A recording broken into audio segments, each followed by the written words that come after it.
All right, I hope y'all are as excited as I am. giygasblues is bringing us Ultraman Ball.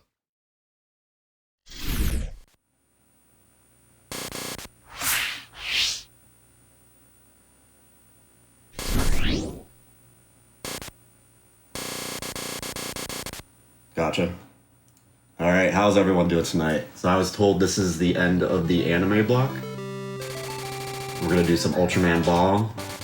I don't know if we have any concrete orb emotes in chat. I think there's like a dragon low or dragon high.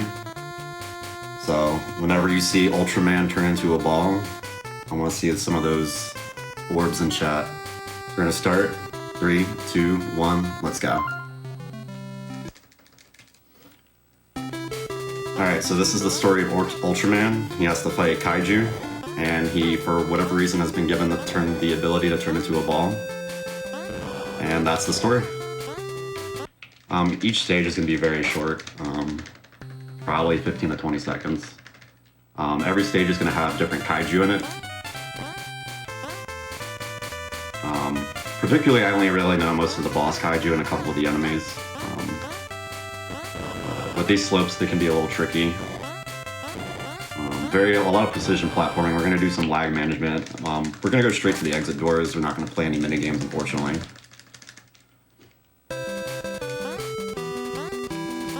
Alright, we're going to time a couple bounces, jump through here. The enemies are on a global cycle, and that Kaiju's going to spit some fire out, so I just wanted to defeat him really quick before he does. You will die in one hit, so... But this game is really easy to recover. If you die, the game will spawn you back in a few seconds. Like, it restarts the stage, but you don't really lose that time. It's kind of forgetting in that sense. The controls are very finicky when Ultraman turns into a ball. We got this wing power up, so we're gonna fly, and then we're gonna get out of that, go back into ball mode. And we are gonna go to our first boss Kaiju, Dada. This is a Kaiju based on Dadaism. The 3-headed Kaiju, although in this game it looks like only 2 heads are featured. There is 1 head rolling around the ground. Anybody in the Japanese restream want to shout out some Kaijus that I don't know that you guys recognize, go for it. So when we're in Ultraman Ball mode, we are able to hop on spikes. So that's very important. Those Gubile, the Narwhal Kaiju, are very finicky in terms of their hitbox, so we have to be careful when we try to jump on top of them.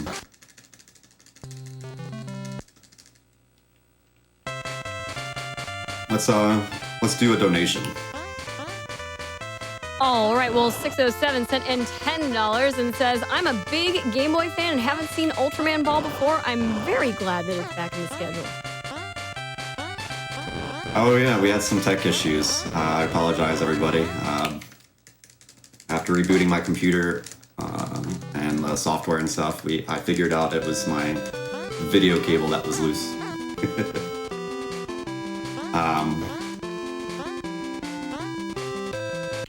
Very short level. We're gonna go to our second boss, which I believe is Gamora. Nope, not our second boss yet. This is our easy in-between stage. Let's do another donation. Sure, I have one here from Ultraman Mebius for $5. He says, hey GDQ, here on the $5 Ultraman donation train to support my Ultra brothers in the fight against cancer. Schwatch! I'm probably not saying that right. We're gonna try for a quick kill here. We're gonna try to bounce off of this Kaiju. Not get hit, we're good, and quick kill. There we go. Very smooth. Alright, so we're gonna go to world or level 3. So you see Ultraman's coming out of ball form. I only do that to regain air momentum, because if you retain ball form while in midair, you get this really weird trajectory. Yeah, I accidentally killed both of those enemies, so it reduced lag on that level, so that's good. So I am taking some safety strats before the Gubile and the Narwhal guys. Ooh, that was a really good bounce. For a while there, we gained some jump height from getting out of ball mode. So Ultraman Ball is technically a sequel to a Famicom-only game called Armadillo. which has one speedrunner. Safety strats. Oh, not safety strats. This was supposed to be a sequel to Armadillo, and something happened, and they ended up licensing it into Ultraman. Safety strats, thank you. So you saw how I died, and I was able to respawn to the level really quick. Even if you lose all your lives in game over, same thing. You can spawn back into the level really quick. With the exit doors, I am holding up when I get to them. So I'm holding the trajectory I'm going to as long as possible until I get to the exit door. We can do another donation.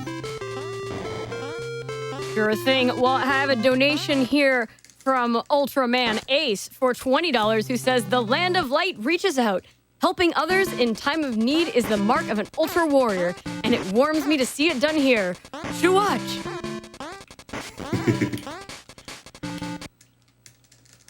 Alright, that quick kill was really hard. That kaiju was Zeton, a beetle kaiju.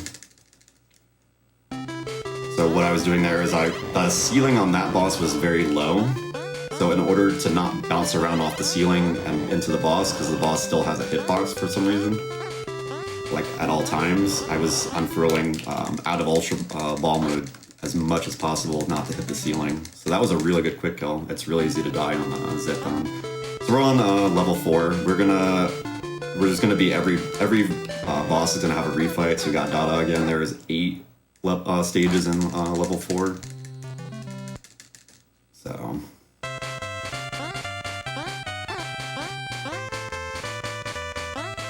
shoutouts to the Game Boy community. So this was originally ran in SGDQ by Mundungo, SGDQ 2016. Mundungu. Sorry if I'm butchering it. I've watched it there. This was featured in a multi-Game Boy game race called the Tiny 10. Shoutouts to all the Game Boy runners, Moel, E-Blade Candy. Come on, quick kill. Oh, that was close. I almost got yeeted under the stage. Alright, we're gonna hold left a little bit. Like, try to wait for the beam. We're gonna try again. Alright, we're gonna grab the wing again. Technically, you can jump over here, but we're doing safety strats. And we can do another donation. All right, well, I have a donation here from Ultraman Zero for $55 who says, "Hey, GDQ, it's me, Zero, Ultraman Zero.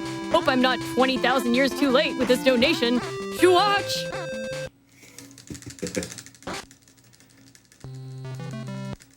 There's lots of cool Ultraman games on the Super Famicom and the Famicom. I don't know. I think this is the best one. Alright, so with the slopes here, they get tricky. We do have to jump up here to get the Woo Kaiju. What stage are we on? Alright, so this is the final boss. I actually couldn't figure out which Kaiju this is.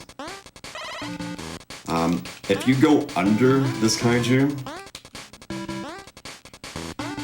he will shoot an additional drill-like beam underneath you, so it's really tough. You don't want, like, see, I was technically under him.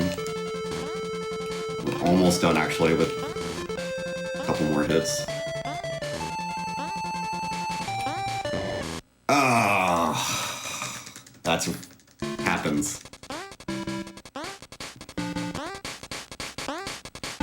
It's a huge time loss if you die on this last one.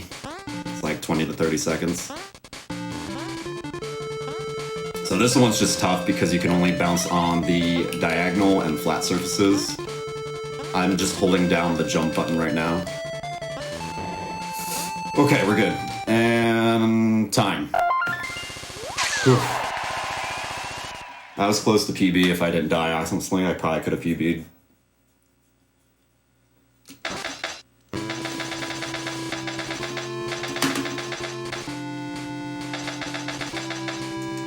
That's Ultraman Ball. Sporadic, do you have anything else to say about Ultraman? Well, I mean, I do love Ultraman. I definitely have some more Ultraman donations. Yeah, keep going. All right, well, Ultraman Geed sent in $5, Says sitting around doing nothing won't get us anywhere. Let's keep up the fight against cancer. To watch. And Ultra 7 sent in $7. Says making the impossible possible by never giving up. That's what it means to be an Ultraman. Ultra 7 here. To watch.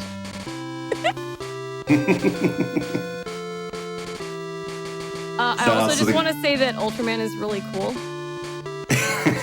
I mean, I feel like that's a given. I also do want to say that we have a really cool Ultraman prize available this time around. We have an Ultraman Perler for a $5 minimum donation.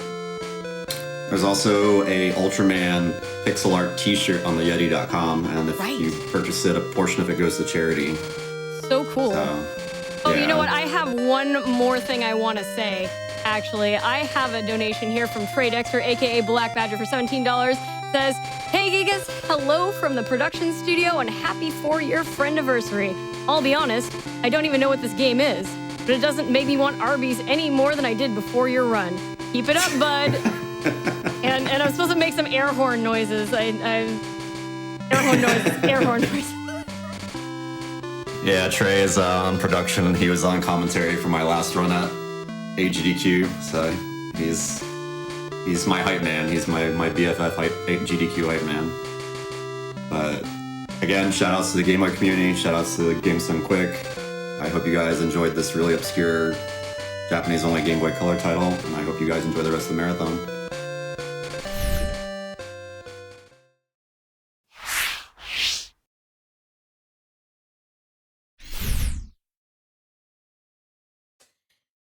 Well, did y'all enjoy that run of Ultraman Ball, Shuach? I have another donation here from Ultra 7 for $80 who says, "I've come to you from a star, and I hope I'm not too late.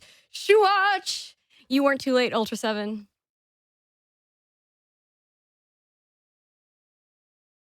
I gotta say that all of those Ultramen really speed ran getting those donos in. That was an impressive number of Ultramen donating during that run.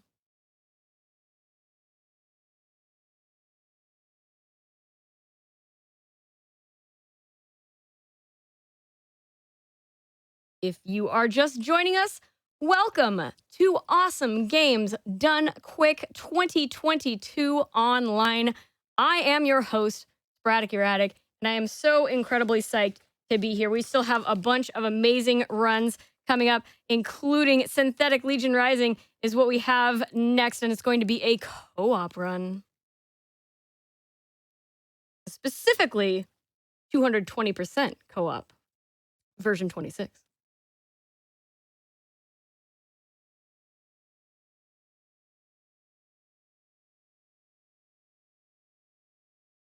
Before that run starts, I still have some more donations to read for y'all, including this one from Bottle for $50 who says, "Thank you to an amazing community." I want to echo that. Thank you so much, all of you, for your generosity. We are coming up on $1.5 million raised for the Prevent Cancer Foundation. That is just absolutely incredible.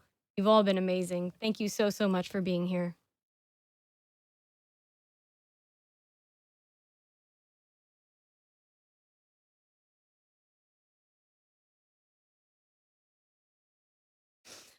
All right, and I am getting word that we have an interview for y'all, so stay tuned.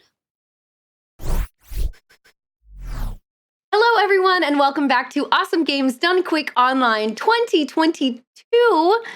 At us in this new year. Hope you're all doing wonderful. I am Kungfufruitcup here, joined with, this is Dr. Natalia Heredia. She is professor at the University of Texas Health Science Center in Houston and has a fellowship with Jeff. So how are you doing today, Natalia? I'm doing great. Thanks for having me. Of course, I'm happy to talk to you. So, okay, the first thing I would like to know is more about your fellowship itself. It says here that you have a culturally tailored lifestyle intervention for Hispanic non-alcoholic fatty liver disease. Now, all the words make sense up front, but can you kind of explain a little bit about more, what that means? Of course.